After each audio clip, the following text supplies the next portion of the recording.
Now imagine it's 1983 and you're a urologist and you get to go to a medical conference that's not in Iowa City, it's not in Chicago, it's in Vegas, baby. Can you imagine Vegas in 1983?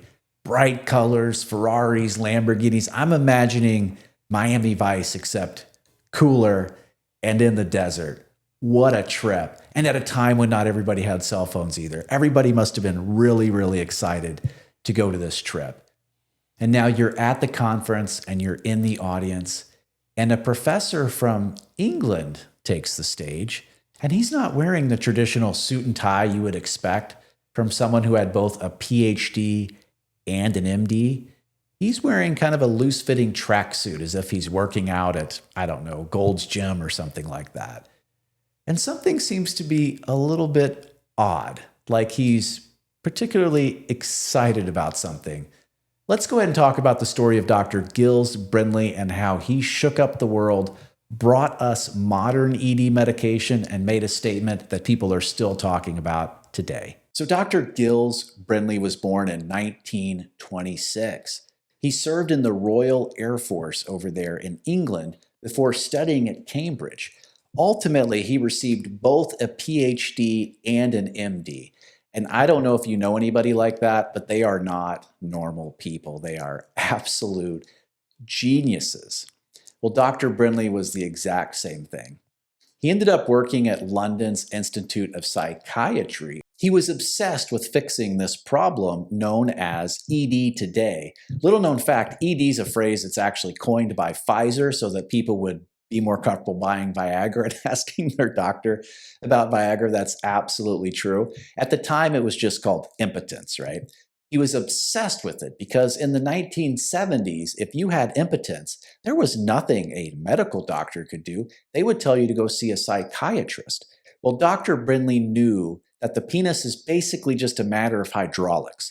Blood going in, blood going out. If that happens in the right sequence, then you're going to have an erection. So Dr. Brindley looked at a smooth muscle relaxant, a drug called papaverine, which is still used today in some ED treatments. And he injected himself with it, and sure enough, he got an erection. Even wilder, he could get that erection without any sexual stimulation whatsoever.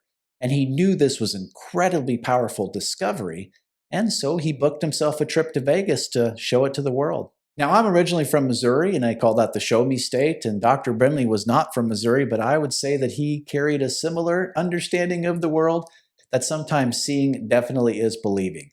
And so instead of wearing a suit and tie on stage that day, he wore a tracksuit, a loose-fitting tracksuit, I'm assuming without any underwear at all, and he injected himself with this papaverine in his hotel room before taking the stage. So he walks from his hotel room, I'm assuming right there at the Las Vegas Hilton where this conference was taking place, onto the stage, fully erect. It's my understanding from reading firsthand accounts that some people immediately understood what was happening, and others didn't. There is one direct quote from Dr. Brindley at this presentation, which I think pretty much says it all. I'm going to read it directly off my notes. He said, "The effect cannot be fully appreciated without direct observation." And with that, he tightened up his tracksuit to make sure that everybody could see his erection. But he noticed that people fully weren't paying attention. And so, right there on stage, he dropped his pants. He was completely naked and completely erect. He then did something even more unbelievable. He left the stage and started to walk around amongst the crowd so that people could fully appreciate just how firm and erect he was. Well, purportedly, people started to scream, particularly women really were upset, felt as if they were being attacked in a certain way, although Dr. Brindley was not touching them. This was all so unusual and shocking that when the women started to scream, it kind of snapped him back into reality, made him realize that what he was doing was unusual, to say the least, bordering on completely inappropriate, even in a medical conference. And he got back on stage and finished his presentation. Now, the discovery that Dr. Brindley made is still used in ED treatment today.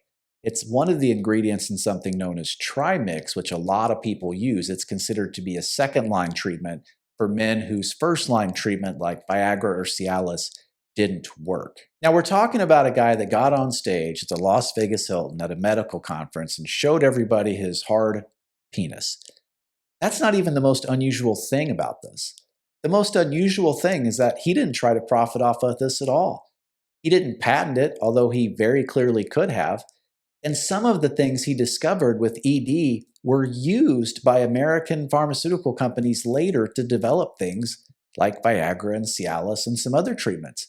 He walked away from a fortune. So reportedly, Dr. Brindley is still alive and well today, almost 100 years old. So hats off to you, Dr. Brindley. Thank you for bringing something so magical to the world and giving us a story that we're still telling 40 years later. I'm Robert from Shameless Care. I would love it if you dropped us a like. That would mean the world to me in terms of the algorithm. We're still trying to get our feet wet here on YouTube, but I would really appreciate it, and we'll talk soon.